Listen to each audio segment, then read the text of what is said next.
honestly the big kicker for me when it came to body literacy, because I knew I had a desire to move, and I knew I felt compelled to dance. This isn't a dance story, I don't really dance, but I still love dance. I was going to school for massage therapy, and I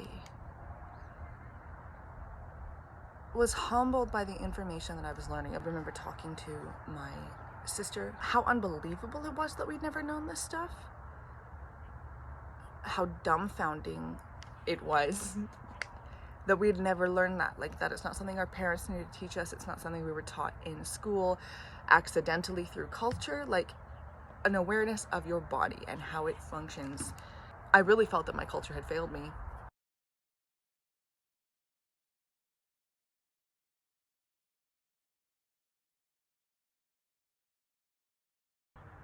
I was not a sporty kid growing up, ever. I'm not a sporty adult. You know, of course I was active as a kid, being outside running around the yard with my sisters, in the pool at my grandma's house. Biking. We biked a lot. Me and my sister and our friend when we were 10 or 11. But you know, that was the extent of it really. I was much more of a mind-focused child and a person in general. So I spent much more of my time in the house. Sometimes playing games for sure as a kid, but mostly like movies and TV which honestly still is a big thing to me. I love that form of media. But reading was my really big thing.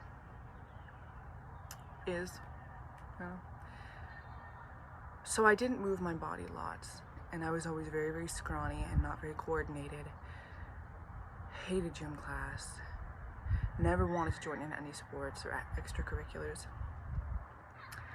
And I was very clumsy because of it. I had very little awareness of my own body. So I would trip a lot, I would fall a lot, I would sprain my ankles, I hurt my knees. Muscle weakness, so there was postural imbalances, and that caused a lot of pain and discomfort. And I spent majority of my life like that. And if you think about the relationship between your mental health, how that's reflected posturally, and how your posture can then inform how you feel inside. And then of course, the functional aspects of circulation and stuff like that as well.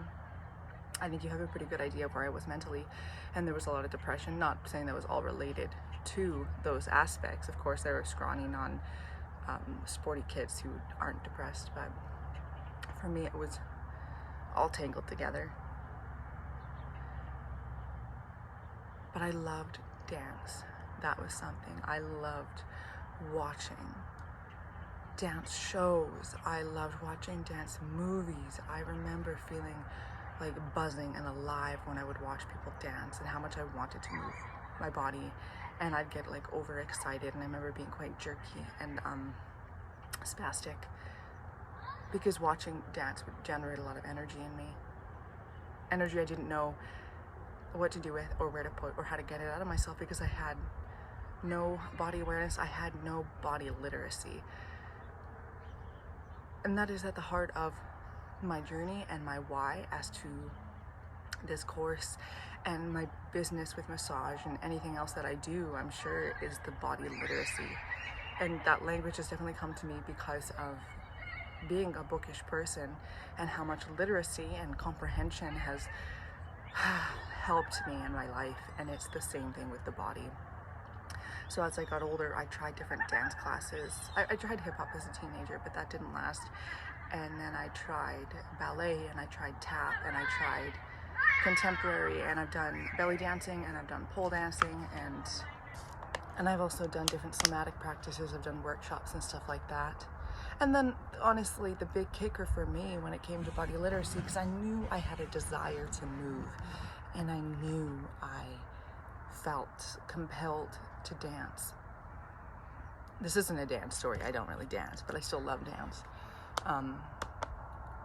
Was going to school for massage therapy, and that kind of, I feel like, happened as a fluke, kind of. Like, it's not like I went out of my way to find that, and it's not like it's something I just like dreamed of doing. I had considered it, but my sister had gone to a school, and I was very gun shy in general, so I didn't like to just go out of my way and do things in new places with new people with whole different expectations, because again, I suffered really bad from anxiety and depression, and I could barely handle day to day. The error in that thinking is a whole different story though, because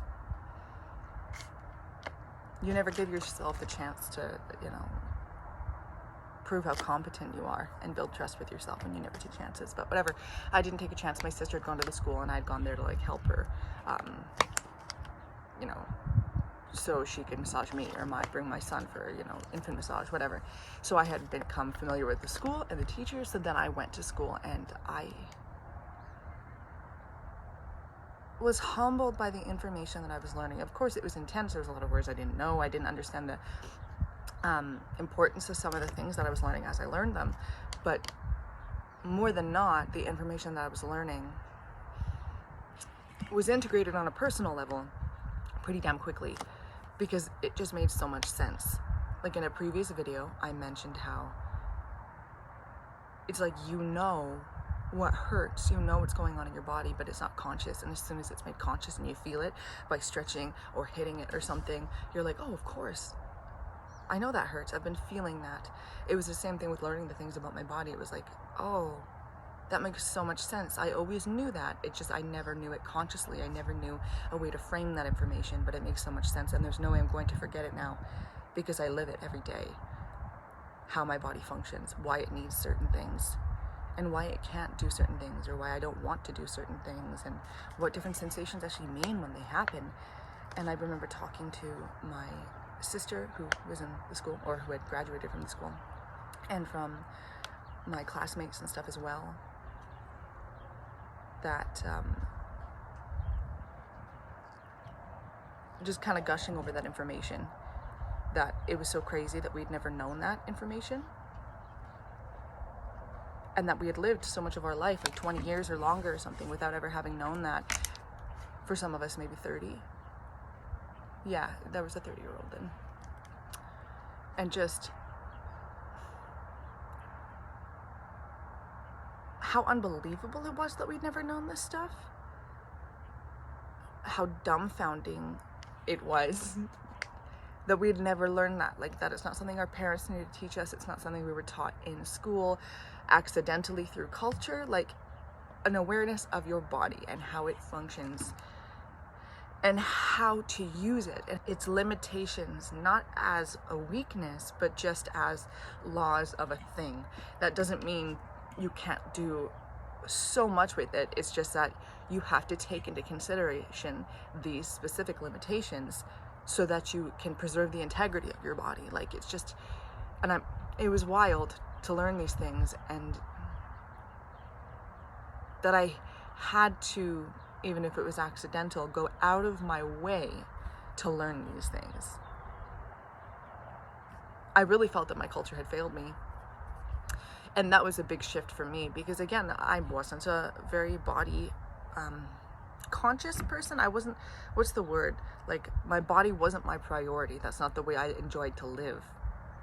Running around, playing sports and stuff like that. Like, I still, and I have no shame about how much I love using my mind and being mental and learning and, you know, talking and reading and creating things with my mind. Like, that's still my favorite thing ever.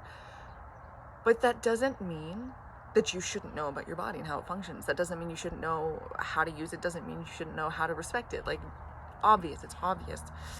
And learning that has completely altered my life and the way that I live and the way that I use my body. Like I said, even not being a really, really big, physically active, like getting so much joy out of it kind of person, I use my body differently now. And I recognize the necessity of movement in a different way, and I recognize the sensations and the pains and the aches and the discomfort and stuff that comes up from moving, and not being scared of it or feeling like, oh, it's because I can't do it. It's like, no, your body is speaking. You put input, it has feedback. It's that fucking simple. From movement, but also from stillness and not doing anything. or not doing enough. So regardless of how inactive I've been at times in my life, or how active I've been, it has never been the same, and it never can be the same now that I know what I know about my own body, because I just use it differently. And that was so freeing. And it like took off a whole bunch of pressure that I didn't even know that I had, from basically just my own ignorance of myself. Doing more workshops on embodiment and doing yoga training and stuff like this has just only added to it. And I only continue to add to it. And that's where I am now, having done all these things in just this last week or two. Any videos you've seen with me outside or at this gazebo have been since I started running. I wouldn't call myself a runner. I run like 5 times or something like that, but I'm enjoying it. I'm enjoying being up at like 6:30 in the morning, which again is not something I would have just chosen to do, but I'm a mom of 2 and sleep is harder to come by. And once one of my children is up or has woken up and gone back to sleep, there's no going back to sleep for me. So this is where I am in my life. This is the motivation to get outside so early in the morning, and that's my favorite thing because I'm alone basically. Except for some kids playing. It's Saturday morning and some random people going for walks, but it's peaceful and I like peace.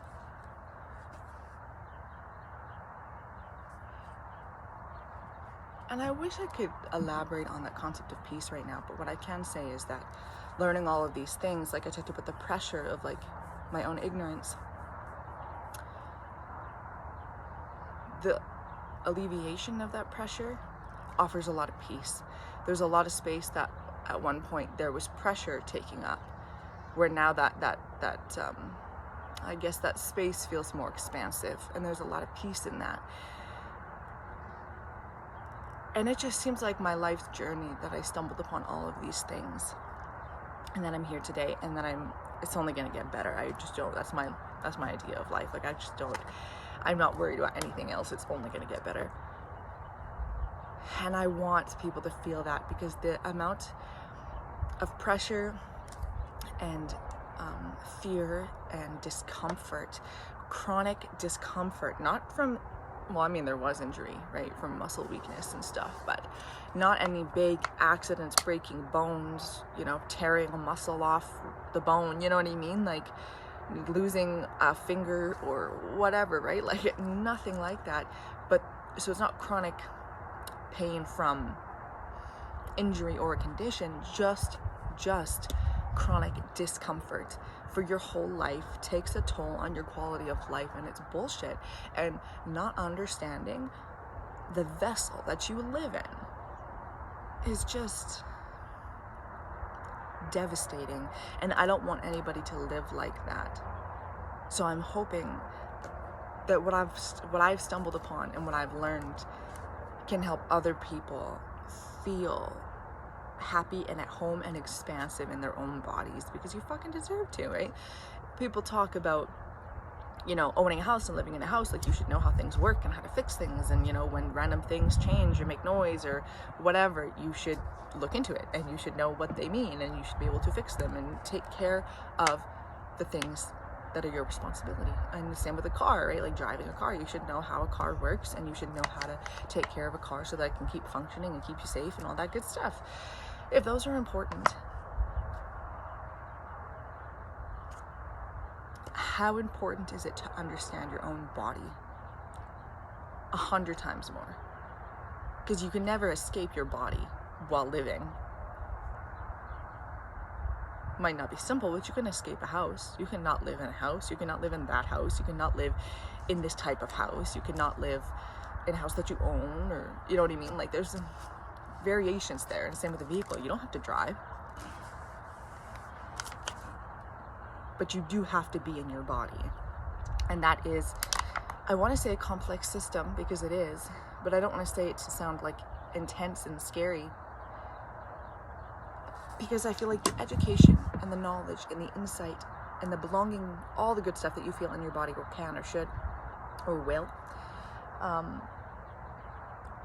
it's not a bonus. It's not an addition. It's not a luxury.